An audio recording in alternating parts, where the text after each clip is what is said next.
شروع اللہ کا نام لے کر جو بڑا مہربان نہایت رحم والا ہے۔ یہ ایک سورہ ہے جس کو ہم نے نازل کیا اور اس کے احکام کو فرض کر دیا اور اس میں صاف صاف آیتیں نازل کی تاکہ تم یاد رکھو۔ بدکاری کرنے والی عورت اور بدکاری کرنے والا مرد جب ان کی بدکاری ثابت ہو جائے تو دونوں میں سے ہر ایک کو 100 درے مارو، اور اگر تم اللہ اور روز آخر پر ایمان رکھتے ہو تو اللہ کے قانون کو نافذ کرنے میں تمہیں ان پر ہرگز ترس نہ آئے، اور چاہیے کہ ان کی سزا کے وقت مسلمانوں کی ایک جماعت بھی موجود ہو۔ بدکار مرد تو بدکار یا مشرک عورت کے سوا کسی سے نکاح نہیں کرتا، اور بدکار عورت کو بھی بدکار یا مشرک مرد کے سوا اور کوئی نکاح میں نہیں لاتا، اور یہ یعنی بدکار عورت سے نکاح کرنا مومنوں پر حرام ہے۔ اور جو لوگ پرہیزگار عورتوں کو بدکاری کا عیب لگائیں اور اس پر 4 گواہ نہ لائیں تو ان کو 80 درے مارو، اور کبھی ان کی شہادت قبول نہ کرو، اور یہی بد کردار ہیں۔ ہاں، جو اس کے بعد توبہ کر لیں اور اپنی حالت سنوار لیں تو اللہ بھی بخشنے والا ہے، مہربان ہے۔ اور جو لوگ اپنی بیویوں پر بدکاری کی تہمت لگائیں اور خود ان کے سوا اور گواہ نہ ہوں تو ہر ایک کی شہادت یہ ہے کہ پہلے تو 4 بار اللہ کی قسم کھائے کہ بے شک وہ سچا ہے، اور 5ویں بار یہ کہے کہ اگر وہ جھوٹا ہو تو اس پر اللہ کی لعنت۔ اور عورت سے سزا کو یہ بات ٹال سکتی ہے کہ وہ پہلے 4 بار اللہ کی قسم کھائے کہ بے شک یہ جھوٹا ہے، اور 5ویں دفعہ یوں کہے کہ اگر یہ سچا ہو تو مجھ پر اللہ کا غضب نازل ہو۔ اور اگر تم پر اللہ کا فضل اور اس کی مہربانی نہ ہوتی تو بہت سی خرابیاں پیدا ہو جاتی۔ اور یہ کہ اللہ توبہ قبول کرنے والا ہے، حکیم ہے۔ جن لوگوں نے یہ بہتان باندھا ہے وہ تمہیں میں سے ایک جماعت ہے، اس کو اپنے حق میں برا نہ سمجھنا، بلکہ وہ تمہارے لیے اچھا ہے۔ ان میں سے جس شخص نے گناہ کا جتنا حصہ لیا اس کے لیے اتنا وبال ہے، اور جس نے ان میں سے اس بہتان کا بڑا بوجھ اٹھایا ہے اس کو بڑا عذاب ہوگا۔ جب تم نے وہ بات سنی تھی تو مومن مردوں اور عورتوں نے کیوں اپنے دلوں میں نیک گمان نہ کیا، اور کیوں نہ کہہ دیا کہ یہ کھلم کھلا بہتان ہے؟ یہ بہتان لگانے والے اپنی بات کی تصدیق کے لیے 4 گواہ کیوں نہ لائے؟ تو جب یہ گواہ نہیں لا سکے تو اللہ کے نزدیک یہی جھوٹے ہیں۔ اور اگر دنیا اور آخرت میں تم پر اللہ کا فضل اور اس کی رحمت نہ ہوتی تو جس شکل میں تم منہمک تھے اس کی وجہ سے تم پر بڑا سخت عذاب نازل ہوتا۔ جب تم اپنی زبانوں سے اس کا ایک دوسرے سے ذکر کرتے تھے اور اپنے منہ سے ایسی بات کہتے تھے جس کا تم کو کچھ بھی علم نہ تھا، اور تم اسے ایک ہلکی بات سمجھتے تھے، حالانکہ اللہ کے نزدیک وہ بڑی بھاری بات تھی۔ اور جب تم نے اسے سنا تھا تو کیوں نہ کہہ دیا کہ ہمیں شایع نہیں کہ ایسی بات زبان پر لائیں؟ پروردگار تو پاک ہے، یہ تو بہت بڑا بہتان ہے۔ اللہ تمہیں نصیحت کرتا ہے کہ اگر مومن ہو تو پھر کبھی ایسا کام نہ کرنا، اور اللہ تمہارے سمجھانے کے لیے اپنی آیتیں کھول کھول کر بیان فرماتا ہے، اور اللہ جاننے والا ہے، حکمت والا ہے۔ جو لوگ اس بات کو پسند کرتے ہیں کہ مومنوں میں بے حیائی یعنی تہمت بدکاری کی خبر پھیلے، ان کو دنیا اور آخرت میں دکھ دینے والا عذاب ہوگا، اور اللہ جانتا ہے اور تم نہیں جانتے۔ اور اگر تم پر اللہ کا فضل اور اس کی رحمت نہ ہوتی تو کیا کچھ نہ ہوتا، مگر وہ کریم ہے، اور یہ کہ اللہ نہایت مہربان ہے، رحیم ہے۔ مومنوں، شیطان کے قدموں پر نہ چلنا، اور جو شخص شیطان کے قدموں پر چلے گا تو شیطان تو بے حیائی کی باتیں اور برے کام ہی بتائے گا۔ اور اگر تم پر اللہ کا فضل اور اس کی مہربانی نہ ہوتی تو ایک شخص بھی تم میں پاک نہ ہو سکتا، مگر اللہ جس کو چاہتا ہے پاک کر دیتا ہے، اور اللہ سننے والا ہے، جاننے والا ہے۔ اور جو لوگ تم میں صاحب فضل اور صاحب مال ہیں وہ اس بات کی قسم نہ کھائیں کہ رشتہ داروں اور محتاجوں اور وطن چھوڑ جانے والوں کو کچھ نہیں دیں گے، اور ان کو چاہیے کہ معاف کر دیں اور درگزر کریں۔ کیا تم پسند نہیں کرتے کہ اللہ تم کو بخش دے؟ اور اللہ تو بخشنے والا ہے، مہربان ہے۔ جو لوگ پرہیزگار اور برے کاموں سے بے خبر اور ایماندار عورتوں پر بدکاری کی تہمت لگاتے ہیں ان پر دنیا اور آخرت دونوں میں لعنت ہے، اور ان کو سخت عذاب ہوگا، یعنی قیامت کے روز جس دن ان کی زبانیں اور ہاتھ اور پاؤں سب ان کے کاموں کی گواہی دیں گے۔ اس دن اللہ ان کو ان کے اعمال کا پورا پورا اور ٹھیک ٹھیک بدلہ دے گا، اور ان کو معلوم ہو جائے گا کہ اللہ برحق اور حق کو ظاہر کرنے والا ہے۔ ناپاک عورتیں ناپاک مردوں کے لیے ہیں، اور ناپاک مرد ناپاک عورتوں کے لیے، اور پاک عورتیں پاک مردوں کے لیے ہیں، اور پاک مرد پاک عورتوں کے لیے۔ یہ پاک لوگ ان جھوٹوں کی باتوں سے بری ہیں، اور ان کے لیے بخشش اور نیک روزی ہے۔ مومنوں، اپنے گھروں کے سوا دوسرے لوگوں کے گھروں میں گھر والوں سے اجازت لیے اور ان کو سلام کیے بغیر داخل نہ ہوا کرو، یہ تمہارے حق میں بہتر ہے، اور ہم یہ نصیحت اس لیے کرتے ہیں کہ شاید تم یاد رکھو۔ پھر اگر تم گھر میں کسی کو موجود نہ پاؤ تو جب تک تم کو اجازت نہ دی جائے اس میں مت داخل ہو، اور اگر یہ کہا جائے کہ اس وقت لوٹ جاؤ تو لوٹ جایا کرو، یہ تمہارے لیے بڑی پاکیزگی کی بات ہے، اور جو کام تم کرتے ہو اللہ سب جانتا ہے۔ ہاں، اگر تم کسی ایسے مکان میں جاؤ جس میں کوئی نہ بستا ہو اور اس میں تمہارا اسباب رکھا ہو تو تم پر کچھ گناہ نہیں، اور جو کچھ تم ظاہر کرتے ہو اور جو پوشیدہ کرتے ہو اللہ کو سب معلوم ہے۔ مومن مردوں سے کہہ دو کہ اپنی نظریں نیچی رکھا کریں اور اپنی شرمگاہوں کی حفاظت کیا کریں، یہ ان کے لیے بڑی پاکیزگی کی بات ہے، اور جو کام یہ کرتے ہیں اللہ ان سے خبردار ہے۔ اور مومن عورتوں سے کہہ دو کہ وہ بھی اپنی نگاہیں نیچی رکھا کریں اور اپنی شرمگاہوں کی حفاظت کیا کریں، اور اپنی آرائش یعنی زیور کے مقامات کو ظاہر نہ ہونے دیا کریں مگر جو اس میں سے کھلا رہتا ہو، اور اپنے سینوں پر اوڑھنیاں اوڑھے رہا کریں، اور اپنے خاوند اور باپ اور خسر اور بیٹوں اور خاوند کے بیٹوں اور بھائیوں اور بھتیجوں اور بھانجوں اور اپنی جیسی مومن عورتوں اور لونڈی غلاموں کے سوا نیز ان خدام کے جو عورتوں کی خواہش نہ رکھیں، یا ایسے لڑکوں کے جو عورتوں کے پردے کی چیزوں سے واقف نہ ہوں، غرض ان لوگوں کے سوا کسی پر اپنی زینت اور سنگھار کے مقامات کو ظاہر نہ ہونے دیں، اور اپنے پاؤں ایسے طور سے زمین پر نہ مارے کہ جھنکار کانوں میں پہنچے اور ان کا پوشیدہ زیور معلوم ہو جائے۔ اور مومنوں، سب اللہ کے آگے توبہ کرو تاکہ فلاح پاؤ، اور اپنی قوم کی بیوہ عورتوں کے نکاح کر دیا کرو، اور اپنے غلاموں اور لونڈیوں کے بھی جو نیک ہوں نکاح کر دیا کرو۔ اگر وہ مفلس ہوں گے تو اللہ ان کو اپنے فضل سے غنی کر دے گا، اور اللہ بہت وسعت والا ہے، سب کچھ جاننے والا ہے۔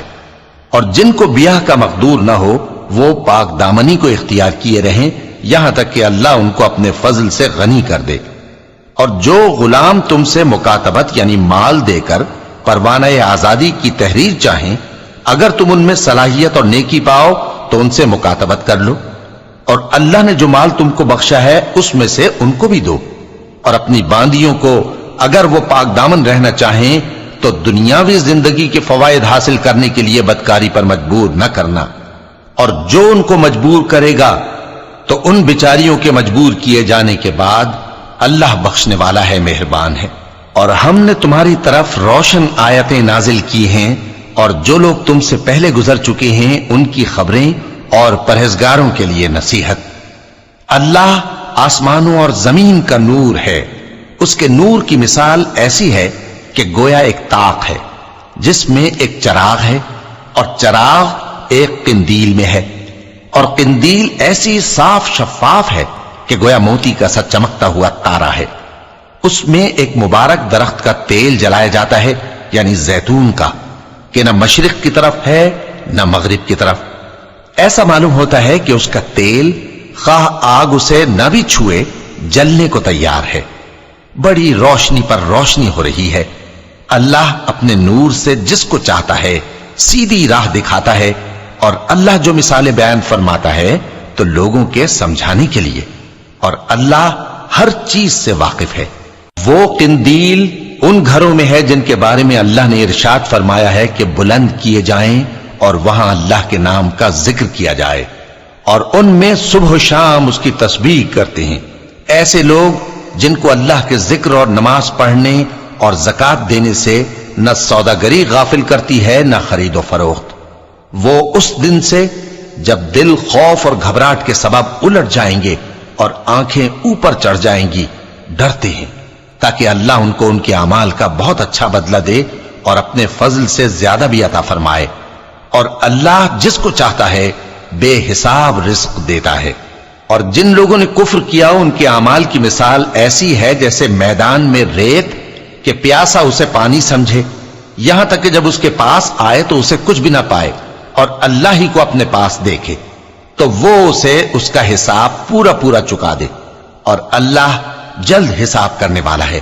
یا ان کے اعمال کی مثال ایسی ہے جیسے گہرے سمندر میں اندھیرے جس پر لہر چڑھی چلی آتی ہو اور اس کے اوپر اور لہر آ رہی ہو اور اس کے اوپر بادل ہو، غرض اندھیرے ہی اندھیرے ہوں، ایک پر ایک چھایا ہوا، جب اپنا ہاتھ نکالے تو کچھ نہ دیکھ سکے.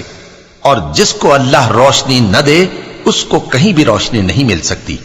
کیا تم نے نہیں دیکھا کہ جو لوگ آسمانوں اور زمین میں ہیں اللہ کی تسبیح کرتے رہتے ہیں، اور پر پھیلائے ہوئے پرندے بھی، اور سب اپنی نماز اور تسبیح کے طریقے سے واقف ہیں، اور جو کچھ وہ کرتے ہیں سب اللہ کو معلوم ہے.